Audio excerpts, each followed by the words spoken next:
আমাদের সকলেরই জানা রয়েছে ফিলিস্তিনের মুসলমানদেরকে, গাজার মুসলমানদেরকে ইসরায়েলের গোষ্ঠী ইহুদিবাদ, সন্ত্রাসবাদ, এই জঙ্গিরা মুসলমানদের উপর আক্রমণ করতে করতে আজ তারা মনে করছে মুসলমানদেরকে তারা নিষ্পেষিত করে দিবে।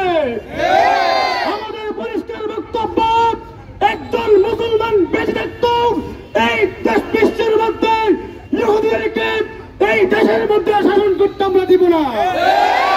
আমরা বিশ্বের মুসলমানদেরকে আহ্বান করব, হে মুসলিম তাওহীদ জনতা, আসুন ঐক্যবদ্ধ হন, সকলে ঐক্যবদ্ধ হয়ে সকল কাদা ছোড়াছুড়ি ভুলে গিয়ে আসুন আমরা ঐক্যবদ্ধ হই।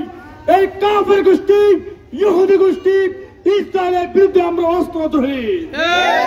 যদি আমরা এই ইহুদির বিরুদ্ধে অস্ত্র ধরতে পারি, ইরানের মুসলমানদের জন্য এই ইহুদিরা যেভাবে পাইছে, যদি মুসলমানরা ঐক্যবদ্ধ হয় তাদের এই মাটির মধ্যে, এই জমিনের মধ্যে কোন নিশানি থাকবে না। আমি বাংলার বর্তমান অন্তর্বর্তী সরকারের প্রধান উপদেষ্টা ডক্টর ইউনূস সাহেব নিকট বিনীতভাবে অনুরোধ করে বলবো, ডক্টর ইউনূস সাহেব, আমরা আপনাকে ক্ষমতায় বসাইছি, এই দেশের ছাত্র জনতা আপনাকে ক্ষমতায় বসাইছে, সুতরাং এই দেশের 95% মুসলমানদের কামনা, এই দেশের রাষ্ট্র থেকে ইহুদিবাদের বিরুদ্ধে অবস্থান নিতে হবে।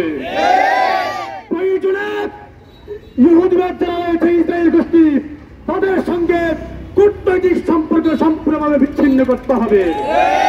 শুধু তাই নয়, ইহুদিদের যে সমস্ত পণ্যগুলো আমাদের বাংলার মাটিতে রয়েছে, প্রত্যেকটা পণ্যকে বয়কট করতে হবে। এই প্রত্যেকটা পণ্যকে বয়কট করার জন্য রাষ্ট্রীয়ভাবে উদ্যোগ গ্রহণ করতে হবে। আর যদি রাষ্ট্রীয়ভাবে উদ্যোগ গ্রহণ না করা হয়, সুদা আঙ্গুলকে কিভাবে ভাগা করতে হয় এটা আমাদের জানা রয়েছে।